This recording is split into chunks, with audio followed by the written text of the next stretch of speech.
Greetings from Kamal Sharma to all of you. Once again, I am here among you with a new audio lecture.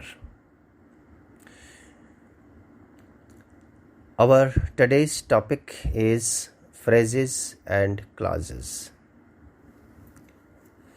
Phrase और clause क्या होते हैं उसके बारे में हम बात करेंगे और साथ ही फ्रेजेस, क्लॉजेस और सेंटेंसेस में डिफरेंस क्या है इस पर भी बात करेंगे। पहले हम बात करेंगे फ्रेज की। फ्रेज क्या होता है? एक सेंटेंस को एग्जामिन करें।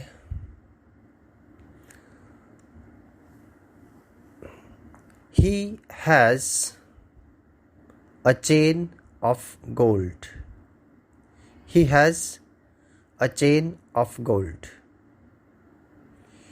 ये अपने आप में एक सेंटेंस है because it is a group of words and it has a complete thought. जो दो मेन कैरेक्टरिस्टिक्स होनी चाहिए सेंटेंस की वो दोनों इसमें मौजूद है। Therefore it is a sentence. A group of words वो ऑलरेडी है। Complete sense. He has a chain of gold. उसके पास सोने की चेन है। इसका कंप्लीट सेंस है। इस सेंटेंस को थोड़ा और एनालाइज करें। He has a chain of gold. इस सेंटेंस में ही सब्जेक्ट है जो कि एक प्रोनाउन है। हैज वर्ब है। A chain of gold ये एक नाउन फ्रेज है। A chain of gold. इस नाउन फ्रेज में अ एक आर्टिकल है, चेन एक नाउन है, ऑफ गोल्ड एक प्रपोजिशनल फ्रेज है।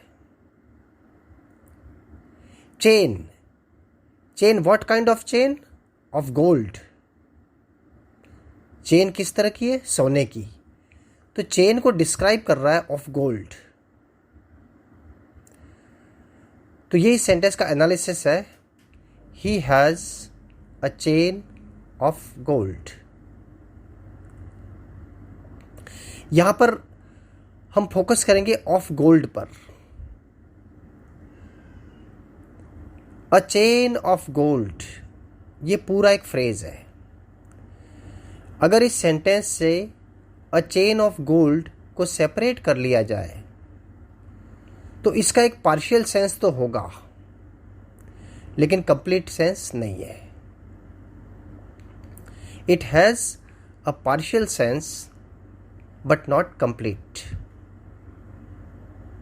It can not stand on itself और it can not stand on its own because it doesn't have a complete sense.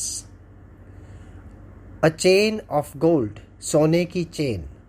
अगर हम ये बोलें या लिखें तो पढ़ने वाला या सुनने वाला पूरी बात समझ नहीं पाएगा कि हम क्या कहना चाहते हैं। A chain of gold मात्र इतना कह देने से बात समझ में नहीं आने वाली है। तो ये जो है वो एक फ्रेज है। इस फ्रेज में भी एक और फ्रेज है ऑफ गोल्ड जो चेन के बारे में कुछ बता रहा है। चेन किस प्रकार की है, चेन को डिस्क्राइब कर रहा है। ऑफ गोल्ड है वो भी एक फ्रेज है। फ्रेज में फ्रेज है। अ चेन ऑफ गोल्ड ये पूरा एक नाउन फ्रेज है। ऑफ गोल्ड एक एडजेक्टिव फ्रेज है जो चेन को क्वालिफाई कर रहा है, चेन को डिस्क्राइब कर रहा है। आगे जब हम बात करेंगे नाउन फ्रेजेस, एडजेक्टिव फ्रेजेस और एडवर्ब फ्रेजेस की तो उसमें थोड़ा विस्तार से देखेंगे। फिलहाल हम बात करते हैं फ्रेज की। अ चेन ऑफ गोल्ड इसका अपना स्वतंत्र अस्तित्व नहीं है। इसका अर्थ तो है लेकिन आंशिक अर्थ है, पार्शियल सेंस इसमें है। लेकिन जब ये सेंटेंस के साथ जुड़ेगा तो इसको अर्थ मिलेगा। अगर हम इसको सेंटेंस के साथ जोड़ दें, he has a chain of gold, उसके पास सोने की चेन है, तो सेंटेंस में मिलने के बाद में इसको अपना एक अर्थ मिलता है। तो अ चेन ऑफ गोल्ड एक फ्रेज है। इसको हम थोड़ा सा एलाबरेट करते हैं, ऑफ गोल्ड का थोड़ा विस्तार करते हैं। ऑफ गोल्ड जो एडजेक्टिव फ्रेज है उसको थोड़ा एक्सपेंड करते हैं। देखें आगे, he has a chain which is made of gold. He has a chain which is made of gold. Of gold को हमने एक्सपेंड किया है। ऑफ गोल्ड का एक्सपेंशन है which is made of gold. अब यहां इस सेंटेंस को एक बार फिर से देखें, he has a chain which is made of gold. इस सेंटेंस के दो पार्ट्स हैं। एक तो है ही हैज अ चेन और दूसरा है which is made of gold. इस सेंटेंस के दो पार्ट हैं। पहला पार्ट है ही हैज़ अ चेन, उसके पास चेन है। दूसरा पार्ट है which is made of gold, जो सोने की बनी है। सेंटेंस का जो पहला पार्ट है ही हैज़ अ चेन, उसको हम अलग कर लें, इस सेंटेंस से अलग अलग अगर कर लें तो इसका अपना स्वतंत्र अर्थ है। Which is made of gold को अगर सेपरेट कर दें तो बचेगा क्या, he has a chain. It has a complete sense and it can stand on its own. इसका पूरा अर्थ है ही हैज़ अ चेन, उसके पास चेन है। फर्दर किसी सप्लीमेंट्री क्वेश्चन की रिक्वायरमेंट नहीं है। लेकिन अगर हम which is made of gold को सेपरेट कर दें, पहले वाले हिस्से को हटा दें, which is made of gold, जो सोने की बनी है, अगर हम ये बात बोलेंगे तो समझने वाला समझ नहीं पाएगा, सुनने वाला समझ नहीं पाएगा हम क्या कहना चाहते हैं। Which is made of gold, जो सोने की बनी है, इतना कहने से बात समझ में नहीं आएगी। तो जो सेकंड पार्ट है सेंटेंस का, इसका अर्थ तो है लेकिन स्वतंत्र अर्थ नहीं है। अपने अर्थ के लिए ये पहले वाले पार्ट पर डिपेंड करता है। तो इस सेंटेंस में ये दोनों ही क्लॉजेज है। ही हैज़ अ चेन, ये भी एक क्लॉज है। Which is made of gold, ये भी एक क्लॉज है। ये दोनों ही क्लॉजेज हैं। पहले वाला जो क्लॉज है ही हैज़ अ चेन, इसका अपना स्वतंत्र अर्थ है, अपने अर्थ के लिए किसी और पर निर्भर नहीं है, इसलिए ये जो है वो कहलाएगा प्रिंसिपल क्लॉज। और दूसरा जो क्लॉज है which is made of gold, जो सोने की बनी है, इसको अपने अर्थ के लिए पहले वाले क्लॉज पर डिपेंड होना पड़ेगा, इसलिए इसको हम बोलते हैं सबऑर्डिनेट क्लॉज। पहले वाला क्लॉज है वो प्रिंसिपल क्लॉज है जो अपने अर्थ के लिए स्वतंत्र है, और दूसरा जो क्लॉज है which is made of gold, ये एक सबऑर्डिनेट क्लॉज है क्योंकि अपने अर्थ के लिए पहले वाले क्लॉज पर डिपेंड करता है। ये दोनों ही क्लॉजेज हैं। ये क्लॉजेज क्यों हैं? पहले की बात करें हम, ही हैज़ अ चेन, यहां पर एक सब्जेक्ट है ही और एक वर्ब है हैज़, जो कि एक फाइनाइट वर्ब है। एक सब्जेक्ट है और एक फाइनाइट वर्ब है। दूसरे वाले क्लॉज की बात करें, which is made of gold, यहां पर भी एक सब्जेक्ट है और एक फाइनाइट वर्ब है, विच जो कि एक रिलेटिव प्रोनाउन है और इस क्लॉज का सब्जेक्ट है। और यहां पर इज मेड वर्ब है, यहां पर जिसमें इज है वो फाइनाइट वर्ब है। तो दोनों ही क्लोजेज में एक सब्जेक्ट और एक फाइनाइट वर्ब है। अब यहां पर डिफरेंस समझने का प्रयास करेंगे। फ्रेज और क्लॉज में डिफरेंस क्या है? फ्रेज किसी सेंटेंस का वो पार्ट होता है जो शब्दों का समूह तो होता है, लेकिन इसका पूरा अर्थ नहीं होता है। उसका एक पार्शियल सेंस होता है, आंशिक अर्थ होता है। फ्रेज में कोई सब्जेक्ट और कोई फाइनाइट वर्ब नहीं होती है। इस बात पर ध्यान दें, फ्रेज में कोई सब्जेक्ट और कोई फाइनाइट वर्ब नहीं होती है। क्लॉज क्या होता है? क्लॉज किसी सेंटेंस का पार्ट होता है। क्लॉज का अर्थ पूरा हो भी सकता है और नहीं भी हो सकता। अ क्लॉज मे और may not have a complete sense. Clause का पूरा अर्थ हो भी सकता है और नहीं भी हो सकता है। अगर किसी क्लॉज का पूरा अर्थ है तो वो प्रिंसिपल क्लॉज है। अगर उसका पूरा अर्थ नहीं है तो वो सबऑर्डिनेट क्लॉज है। तो क्लॉज और फ्रेज में जो बेसिक डिफरेंस है वो ये है कि फ्रेज में कोई सब्जेक्ट और कोई फाइनाइट वर्ब नहीं होती है। क्लॉज में एक सब्जेक्ट और एक फाइनाइट वर्ब का होना कंपलसरी है।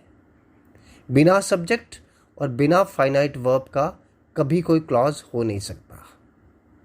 ये बेसिक डिफरेंस है। दूसरी बात, सेंस की बात अगर करें तो फ्रेज का पार्शियल सेंस होता है, केवल पार्शियल सेंस होता है। क्लॉज का पूरा सेंस भी हो सकता है, पूरा अर्थ भी हो सकता है और अधूरा अर्थ भी हो सकता है। So a phrase has partial sense only. It can be a part of a sentence and it may have a partial sense but not complete. On the other hand, a clause may or may not have complete sense. If it has a complete sense, it is called a principal clause, and if it has a partial sense or incomplete sense, then it is called a subordinate clause. I hope phrase और clause में difference क्या है ये समझ लिया होगा। एक बार और इस पर बात कर लेते हैं। फ्रेज किसी सेंटेंस का हिस्सा होता है, क्लॉज भी किसी सेंटेंस का हिस्सा होता है। फ्रेज का सेंस पार्शियल सेंस होता है।